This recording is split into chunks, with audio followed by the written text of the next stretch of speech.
cerita horor teror di kampung siluman ular. Hampir pukul 5 sore ketika Mirna akhirnya menginjakan kaki di terminal kecil pinggir kota. Sinar matahari yang hangat mulai condong ke barat, menyapu bayangan panjang dari papan-papan toko tua. Ia menghela napas panjang, merapikan jilbabnya yang sedikit kusut karena perjalanan panjang dari kampusnya di Yogyakarta. Tugas ini seharusnya biasa saja, penelitian kesehatan masyarakat sebagai syarat kelulusan. Tapi dosennya Butania memberi tantangan khusus, pilih desa yang belum pernah tersentuh mahasiswa riset sebelumnya. Itulah yang membawanya ke nama yang aneh itu, Desa Sembareja. Ia menemukannya secara tak sengaja lewat peta desa kuno milik perpustakaan fakultas tanpa banyak catatan digital. Hanya ada satu jalan setapak dari terminal menuju desa itu. Dan menurut informasi warga, desa itu masih asli dan agak berbeda. Kalau ke Sembareja, jangan malam-malam ya Mbak, ujar seorang sopir ojek yang mengantar Mirna. Jalan kecil, licin, dan ya, suasananya kadang nggak enak. Perjalanan ke desa itu memakan waktu hampir 1 jam melewati jalan berbatu dan semak-semak yang makin rapat. Semakin jauh, sinyal ponsel hilang. Angin terasa aneh, seperti berhembus tanpa arah, membawa bau lembab dan tanah basah yang menyengat. Akhirnya, Mirna melihat gapura kecil dari kayu tua bertuliskan, "Selamat datang di Sembareja." Tak ada yang menyambut, hanya seekor ayam hitam yang melintas pelan, menatap Mirna dengan mata merah kecil sebelum lenyap ke semak-semak. Desa itu tampak sepi tapi bersih. Rumah-rumah kayu beratap seng berbaris rapi, dengan pekarangan penuh tanaman herbal. Anak-anak terlihat bermain di kejauhan, tapi segera lari ketika melihat Mirna mendekat. Mirna mencoba menyapa seorang ibu yang sedang menyapu halaman, tapi perempuan itu hanya melirik cepat, lalu buru-buru masuk ke rumah. Aneh. Tak lama datang seorang pria tua berjubah putih, lusuh dan berkepala botak sebagian. Ia tersenyum sopan. "Selamat datang, Nduk. Saya Pak Gino, kepala dusun sini. Dosenmu sudah hubungi saya." Mirna menjabat tangannya dan membungkuk sedikit. "Iya, Pak. Terima kasih sudah menerima saya." Ia diantar ke rumah kayu kecil yang sudah disiapkan warga. Sederhana tapi bersih. Cukup untuk ia tinggal selama 2 minggu ke depan. Saat masuk, matanya menangkap sesuatu di pojok rumah. Lukisan usang seekor ular besar melingkar di antara akar pohon. Entah kenapa, Mirna merasa tak nyaman melihatnya. "Lukisan itu udah lama, warisan dari dulu," ujar Pak Gino cepat, seolah tahu apa yang dipikirkan Mirna. Malam datang cepat di Sembareja.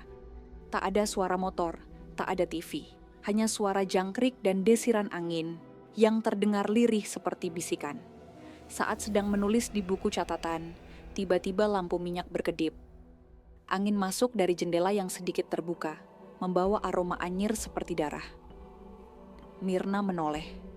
Di balik tirai, sesosok bayangan panjang merayap di dinding, cepat tapi jelas. Mirna menelan ludah. Ia mendekatkan tubuh ke jendela dan menutupnya rapat. Saat itu pula, terdengar suara dari kejauhan, seperti desisan panjang bercampur suara cekikikan anak kecil. Mungkin cuman ular, pikir Mirna, meski dadanya berdebar keras. Malam itu ia tidak bisa tidur. Sesekali ia mendengar suara langkah ringan di luar rumah. Beberapa kali suara gemerisik seperti ada yang merayap di atap. Tapi setiap kali ia mengintip dari jendela, tidak ada siapa-siapa. Pagi harinya, seorang anak kecil muncul di depan rumahnya. Usianya sekitar 7 tahun, rambut cepak, memakai kaos lusuh. Ia berdiri diam, hanya menatap Mirna dari kejauhan. "Namaku Randy," katanya pelan. Mirna tersenyum. "Hai Randy, mau main ke sini?" Anak itu tidak menjawab, hanya berkata, "Jangan cantik-cantik di sini ya Mbak, nanti dia marah." Lalu ia berbalik dan lari. Mirna berdiri terpaku. Jantungnya kembali berpacu. Ia bahkan belum mulai penelitian. Tapi entah kenapa, rasanya desa ini menyimpan sesuatu yang lebih gelap dari sekadar minim fasilitas kesehatan. Pagi itu, kabut belum sepenuhnya menghilang meski matahari sudah tinggi. Embun masih menggantung di rerumputan, dan udara terasa lebih dingin dibanding kemarin. Mirna duduk di depan rumah kecilnya sambil menyeruput teh hangat buatan warga yang dititipkan pagi-pagi. Sesekali pandangannya menyapu desa yang perlahan mulai hidup. Tapi yang aneh, warga tak satu pun berjalan melewati rumahnya. Ia memperhatikan bahwa orang-orang justru memutar jauh, seakan menghindari area tempat ia menginap. Bahkan anak-anak yang kemarin ia lihat bermain, kini hanya melirik dari kejauhan, lalu berlari saat tatapan mereka bertemu. Mirna mencoba mengabaikan rasa tak nyaman itu dan memfokuskan diri pada tujuan, menyelesaikan riset. Ia pergi ke balai desa, membawa kuesioner dan data awal tentang sanitasi yang ia siapkan sebelum keberangkatan. Namun begitu masuk ke aula balai, suasananya terasa salah. Tidak ada satupun warga. Hanya Pak Gino, kepala dusun, yang sedang duduk termenung sambil menggenggam tasbih kayu. "Pak, saya mau mulai wawancara soal air bersih dan sanitasi," sapa Mirna sambil berusaha ramah. Pak Gino menoleh lambat, matanya merah dan wajahnya lesu. "Hari ini, warga banyak yang tidak bisa ditemui. Maaf ya, Nduk." "Kenapa, Pak?" Pak Gino terdiam lama, lalu menjawab pelan. "Mereka lagi ada acara keluarga, tradisi lama. Biasanya kalau ada tamu luar. Ia memang butuh waktu menyesuaikan." Mirna mengangguk, walau hatinya ragu.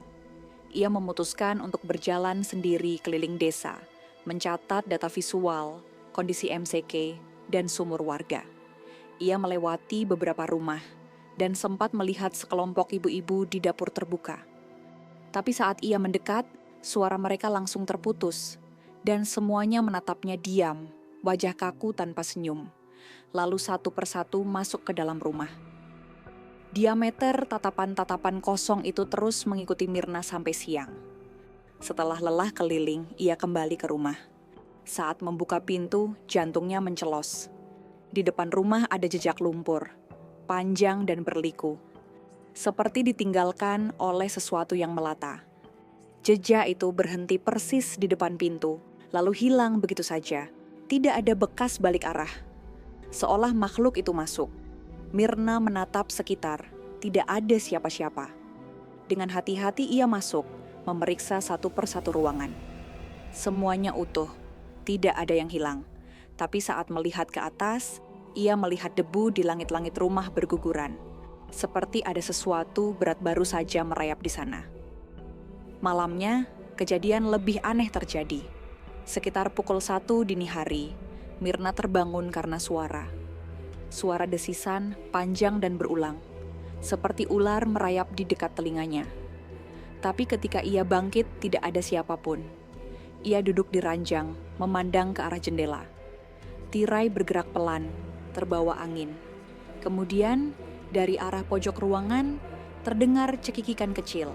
Bukan tawa manusia dewasa, tapi seperti anak kecil, terputus-putus dan menyelinap ke telinga.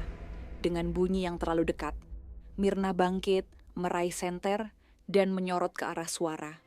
Kosong, tapi dinding di dekat meja kayu kini tampak lembab. Dan di sana terlihat samar jejak telapak tangan. Kecil, tapi bersisik. Mirna langsung membaca doa dalam hati. Ia berusaha menenangkan diri dan kembali berbaring. Tapi tak lama, pintu rumahnya menggeletak sendiri, terbuka pelan. Di luar tak ada apapun, tapi ia mendengar langkah, bukan kaki manusia, tapi gesekan. Seperti tubuh tanpa kaki yang menyeret diri di tanah. Dan kemudian, untuk sesaat, ia melihat sepasang mata memandangi dari balik semak. Kekuningan, dan terlalu tinggi untuk seekor hewan biasa. Esoknya, ia memutuskan menemui kembali anak kecil yang sempat memperingatkannya, Randy. Ia menemukannya duduk sendiri di bawah pohon jambu di belakang rumah tetua desa. "Randy, kamu kemarin bilang jangan cantik-cantik di sini? Maksudnya apa?" tanya Mirna pelan. Anak itu tidak langsung menjawab. Ia menatap tanah, lalu menggambar dengan jarinya, ular besar yang melilit seseorang. "Itu dia," bisiknya. "Dulu ada Mbak cantik juga. Dia nggak pulang." "Siapa dia?" Randy menoleh pelan. "Siluman. Dia tinggal di pohon. Kalau iri, dia marah." Hari ketiga di desa Sembareja. Mirna terbangun dengan mata berat dan tubuh lelah. seperti kurang tidur berhari-hari, meski ia jelas hanya terjaga semalaman. Gangguan suara, bayangan dan tatapan warga membuatnya sulit merasa tenang. Tapi rasa penasaran menumbuhkan sesuatu yang lebih kuat daripada rasa takut. Keinginan untuk tahu apa sebenarnya yang disembunyikan desa ini. Setelah sarapan sekadarnya, ia berjalan ke belakang desa, ke arah yang disebut warga sebagai Tanah Tua. Ia membawa catatan dan kamera saku. Niat awalnya hanya untuk mendokumentasikan kondisi air dan potensi limbah. Tapi saat ia melewati pematang sawah terakhir, ia melihat sesuatu berdiri kokoh di kejauhan. Sebatang pohon besar, menjulang tinggi, dengan akar menjalar ke segala arah, seperti cakar yang mencengkeram tanah. Pohon itu terlihat lebih tua dari seluruh desa. Kulit batangnya keabu-abuan, dengan simbol-simbol aneh terukir samar. Di sekitarnya, tanah berwarna lebih gelap. Basah meski tak ada hujan. Tepat di bawah pohon, ada bekas sesajen, bunga layu, kemenyan habis terbakar, dan sepotong kain merah yang terikat di akar. Seolah-olah seseorang baru saja menyelesaikan sebuah ritual. Mirna menelan ludah. Ia mendekat dan tanpa sadar tangannya menyentuh batang pohon itu. Seketika hawa dingin menyergap tubuhnya. Udara di sekelilingnya seperti tersedot, hening, sunyi. Burung-burung yang tadi berkicau langsung diam. Daun-daun tak lagi bergerak. Dan di benaknya muncul gambaran. Sekelebat bayangan sosok wanita cantik mengenakan kebaya hijau. Wajahnya menawan, tapi matanya berbelok tajam dan lidahnya bercabang. Di balik punggungnya, kulit bersisik mengilat, dan ekornya panjang menjulur ke tanah. Mirna mundur, napasnya sesak. Tapi tiba-tiba ada suara di belakangnya. "Mbak, jangan di situ." Mirna berbalik. Rendi berdiri di balik semak, wajahnya pucat. Dia tahu sekarang, Mbak udah dekat. Siapa dia, Ren? Yang marah, yang tinggal di pohon itu. Siluman. Dia cantik dulu, tapi dia dibuang. Sekarang dia gak suka ada orang cantik lain di sini. Mirna membeku. Kamu percaya begitu? Rendi hanya mengangguk pelan, lalu berlari pergi tanpa menjawab lebih lanjut. Malamnya, keanehan mencapai puncaknya. Sekitar jam 2 dini hari, Mirna kembali mendengar desisan panjang. Kali ini lebih jelas. Saat ia membuka mata, ia melihat bayangan besar merayap di langit-langit. Tidak seperti ular biasa, bayangan itu memiliki lekukan tubuh mirip manusia. Bagian atas menyerupai sosok perempuan, namun sisanya meliuk seperti reptil raksasa. Tirai jendela berkibar pelan, meski semua jendela tertutup. Cermin di sudut ruangan berkabut, dan di sana terlihat pantulan perempuan berkebaya hijau berdiri di belakangnya. Mirna menjerit, tapi suaranya tertahan. Ia tidak bisa bergerak. Tubuhnya seperti ditindih oleh sesuatu yang dingin, berat, dan hidup. Perempuan itu mendekat, lalu berbisik, "Cantik sekali, seperti aku dulu." Setelah itu semuanya gelap. Pagi harinya Mirna ditemukan oleh seorang ibu tetangga, pingsan di lantai dengan mata terbuka. Ia tak mengingat apa-apa kecuali suara itu. Tapi kini lehernya terasa nyeri, dan saat bercermin ia melihat bekas merah melingkar, seperti dililit sesuatu. Rasa takut berubah menjadi urgensi. Ia harus tahu apa sebenarnya yang terjadi di desa ini, sebelum hal yang lebih buruk terjadi padanya. Langit siang di Sembareja tak secerah biasanya. Awan menggumpal pekat, menggantung rendah di atas desa, seolah menekan tanah dengan berat rahasia yang tertahan terlalu lama. Mirna duduk di depan rumah, menggenggam secangkir teh yang tak sempat ia teguk. Matanya sayu, tubuhnya masih lemas setelah kejadian semalam. Bekas merah melingkar di lehernya belum memudar. Tapi ia memilih menyembunyikannya di balik syal, tak ingin memancing lebih banyak perhatian. Saat itulah, seseorang menghampirinya. Seorang pemuda, sekitar awal 20-an, mengenakan jaket tua dan sarung kusut. Wajahnya asing, tapi senyumnya canggung dan tulus. "Namaku Raga," ucapnya lirih. Mirna mengangguk. "Kamu juga dari sini?" Raga duduk di sampingnya. "Iya, tapi nggak semua orang di sini sama." Mirna menoleh. Kalimat itu seperti pembuka dari sesuatu yang telah lama ingin dia dengar. Aku tahu kamu sudah lihat pohon itu, lanjut Raga. Dan mungkin juga sudah bertemu dengannya kan? Mirna tak menjawab, tapi sorot matanya cukup untuk menjelaskan. Raga menunduk. Pohon itu tempat sesaji, tempat sebagian warga datang untuk minta.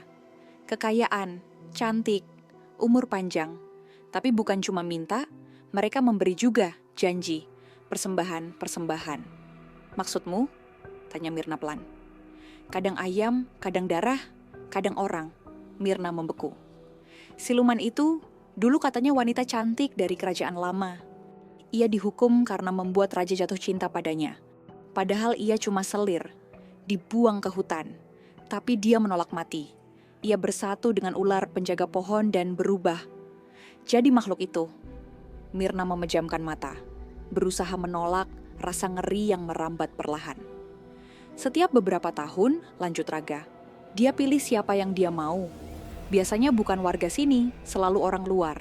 Kadang tamu, kadang mahasiswa, seperti kamu. Kenapa aku? Bisik Mirna. Raga menatapnya penuh iba. Karena kamu cantik, dan dia benci perempuan cantik, dia iri. Dia takut digantikan. Mirna menggeleng pelan. Lalu kenapa kamu cerita ini ke aku? Raga menghela napas panjang. Karena keluargaku juga pernah ikut dulu. Ibuku salah satu penyembahnya. Tapi aku gak ikut. Dan sekarang aku takut dia benar-benar akan ambil kamu. Tapi bukankah semua warga tahu? Kenapa tidak ada yang menghentikannya? Tidak semua, hanya sebagian. Yang lainnya diam, takut. Dan beberapa hanya pura-pura tidak tahu. Kepala dusun salah satu yang netral. Ia biarkan saja asal tak ganggu ketenangan desa. Mirna menggigit bibirnya. Dunia ini rasanya seperti cerita di luar logika. Tapi terlalu banyak yang sudah ia lihat, jejak, suara, bayangan, untuk menganggap ini hanya halusinasi. Raga, aku harus pergi dari sini. Pemuda itu menggeleng. Kalau kamu pergi sekarang, dia akan mengejarmu. Dia belum puas. Dia belum menguasaimu sepenuhnya. Mirna menarik napas tajam. Lalu, apa yang harus aku lakukan? Raga ragu sejenak. Lalu ia berkata, ada satu orang yang bisa bantu. Seorang ustadz tua. Ia tinggal di ujung desa. Dia tidak disukai penyembah siluman. Tapi dia belum pergi karena masih punya janji untuk melindungi siapapun yang terancam. Bisa kau antar aku padanya? Raga mengangguk. Malam ini. Tapi kamu harus kuat. Malam nanti biasanya waktunya ritual. Dan kamu pasti akan diganggu lagi. Mirna menatap senja yang mulai jatuh di ujung bukit. Angin desa berhembus lirih, membawa aroma yang kini ia kenali. Bunga layu, tanah lembab, dan jejak kegelapan. Ia tahu malam ini bukan cuma tentang bertahan hidup, tapi juga tentang melawan sesuatu yang tak ingin ditinggalkan. Malam turun lebih cepat dari biasanya. Langit Sembareja gelap pekat, seolah tak ada bulan, tak ada bintang.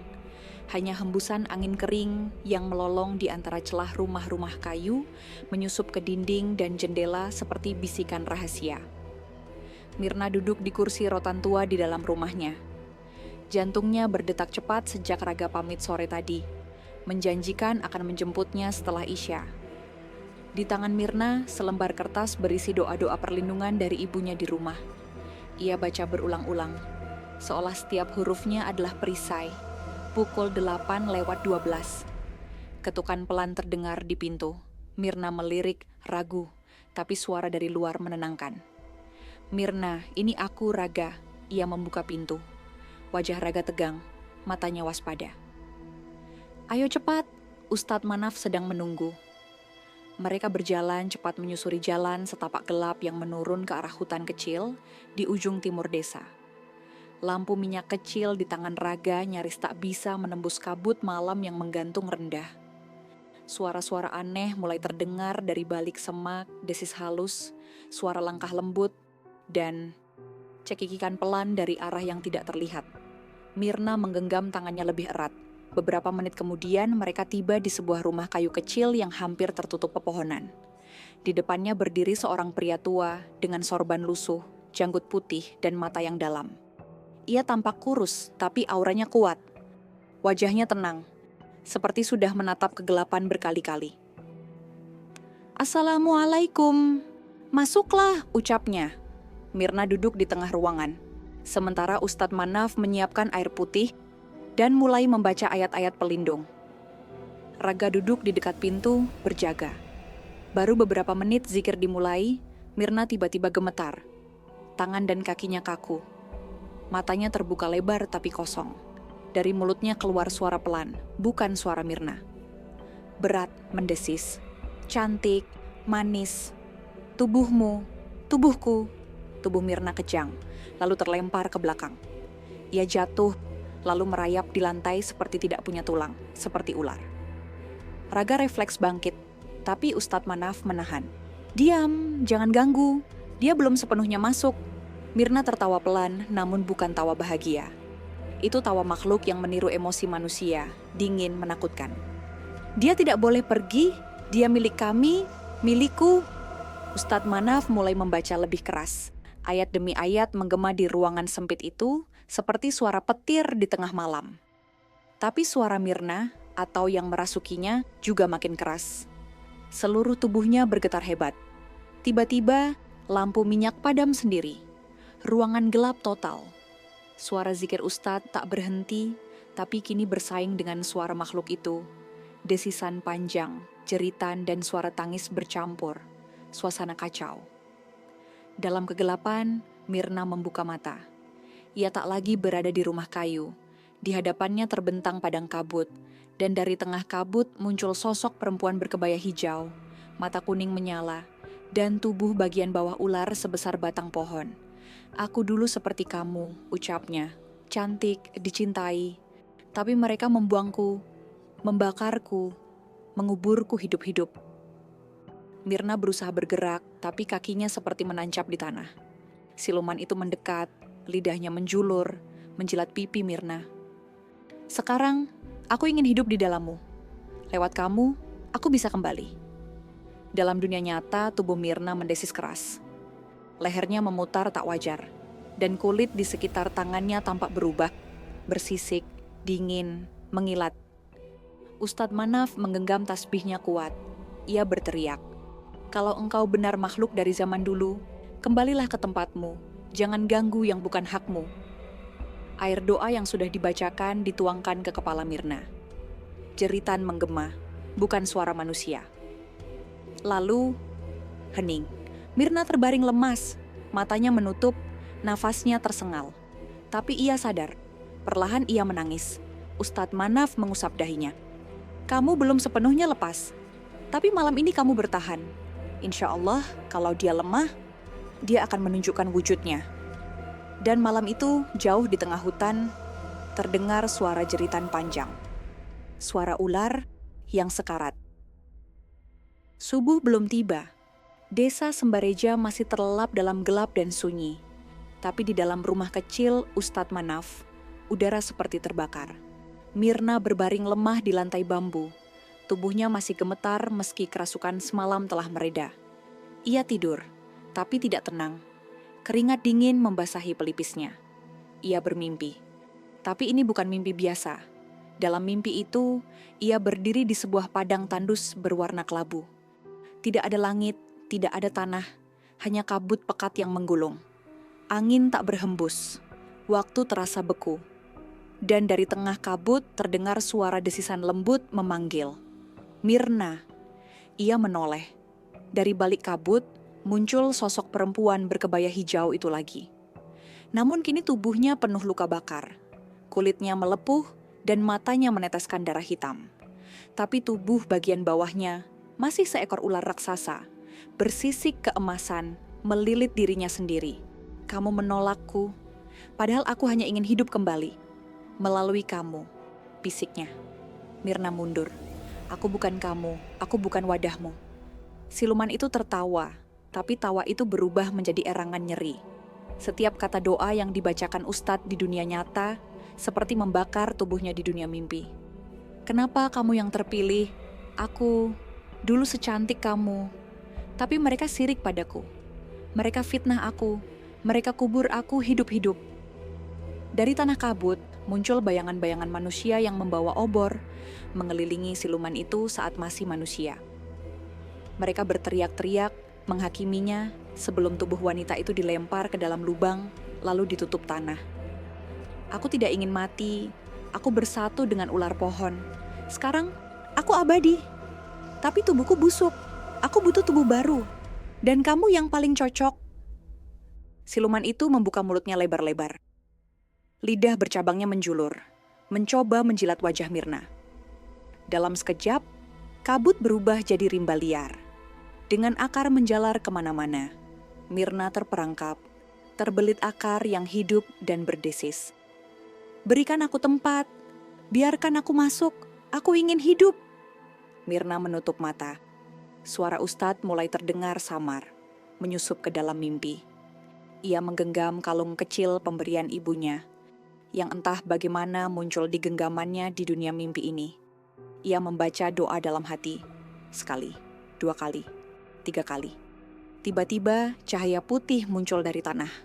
Rimba kabut terbakar perlahan.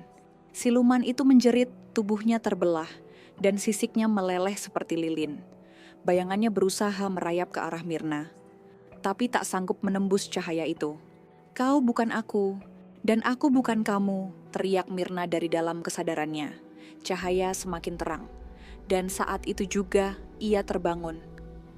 Pagi telah datang, matahari mengintip malu-malu dari balik pegunungan. Udara terasa segar untuk pertama kalinya sejak ia datang ke desa ini. Myrna duduk dengan tubuh lunglai, tapi dadanya ringan. Ustadz Manaf mengangguk pelan. Kamu sudah melawan dengan hatimu sendiri. Dia belum sepenuhnya musnah, tapi dia kalah malam ini. Tubuhmu bukan wadahnya. Raga yang duduk di pojok ruangan tersenyum lega. Kamu kuat, Myrna. Tiba-tiba, suara kentongan terdengar dari arah balai desa. Bertubi-tubi, lalu suara jeritan warga. Mereka semua bergegas keluar. Di bawah pohon tua tempat sesajen ditemukan sesuatu, bangkai ular raksasa, hitam dan menghitam. Tergeletak kaku seperti hangus terbakar dari dalam. Di dekatnya, 3 warga yang dikenal sebagai penganut ritual pesugihan. Ditemukan tewas dengan tubuh membiru dan lidah menjulur. Warga desa berkumpul. Banyak yang menangis. Beberapa terdiam seperti baru saja terlepas dari sesuatu yang telah membelenggu mereka lama. Dan dari sela kerumunan, suara anak kecil terdengar. Dia sudah mati ya? Tidak ada yang menjawab. Tapi pagi itu, Sembareja terasa seperti desa yang berbeda. Pak Gino, kepala dusun, datang dengan wajah kelam. Ia berdiri memandangi pohon itu tanpa bicara. Lalu akhirnya berujar pelan. Sudah terlalu lama kita membiarkan ini terjadi. Sudah terlalu lama kita pura-pura tidak tahu. Warga mulai bergumam. Ada yang menyalahkan para penyembah. Ada pula yang hanya menunduk, seolah rasa bersalah ikut membekas di dada mereka. Ustadz Manaf melangkah maju. Dengan tenang, ia mulai membaca doa, lalu menyiramkan air ruqyah ke batang pohon. Seketika, dari celah kayu tua itu, keluar aliran cairan merah pekat seperti darah. Mengalir perlahan ke tanah, menyusup ke akar. Warga menjerit. Beberapa mundur, tapi sang ustadz tetap melanjutkan bacaannya. Suaranya mantap, tak tergoyahkan. Selama ini kalian beri ia makan, sekarang biarkan ia mati dengan haus. Myrna hanya bisa berdiri di samping Raga, menyaksikan semuanya. Dunia yang ia kenal hanya beberapa hari ini, sunyi, tersembunyi, dan gelap, kini meledak dalam cahaya kejujuran. Tapi bukan tanpa luka. Desa ini telah kehilangan sebagian dari dirinya, tapi juga terbebas dari sesuatu yang jauh lebih mengerikan. Beberapa warga membakar sesajen yang tersisa. Ada yang memotong akar-akar kecil dari pohon, seakan ingin memutuskan ikatan terakhir. Pak Gino berkata, pohon ini akan ditebang. Tapi kita tak akan lupa, kita harus bersihkan desa. Tapi juga ingat, jangan pernah biarkan kejahatan tumbuh karena diam kita sendiri. Myrna menatap langit. Matahari akhirnya muncul penuh, menembus kabut yang biasanya tak pernah benar-benar hilang. Ia menarik napas panjang. Dalam hatinya ada rasa lega dan juga kehampaan. seolah apa yang terjadi selama beberapa hari terakhir masih belum sepenuhnya nyata. Tapi bekas luka di lehernya, goresan samar berbentuk melingkar, akan jadi pengingat seumur hidup bahwa siluman itu pernah ada. Pernah menatap langsung ke dalam jiwanya, dan kalah. 3 hari setelah pohon itu ditebang, desa Sembareja mulai berubah. Warga yang tadinya diam, kini mulai saling bicara. Anak-anak kembali bermain di jalanan, dan pintu rumah yang dulunya tertutup rapat kini terbuka. Di balai desa, Pak Gino dan beberapa pemuda membangun sumur baru, dan Ustadz Manaf membuka pengajian kecil untuk warga yang ingin kembali belajar agama. Tapi tak semua bisa kembali seperti semula. Luka di hati banyak orang terlalu dalam, dan kenangan tentang siluman ular, meski kini tak terlihat, masih melekat di bayangan malam dan sudut-sudut sunyi desa. Hari itu, Mirna mengemasi barangnya.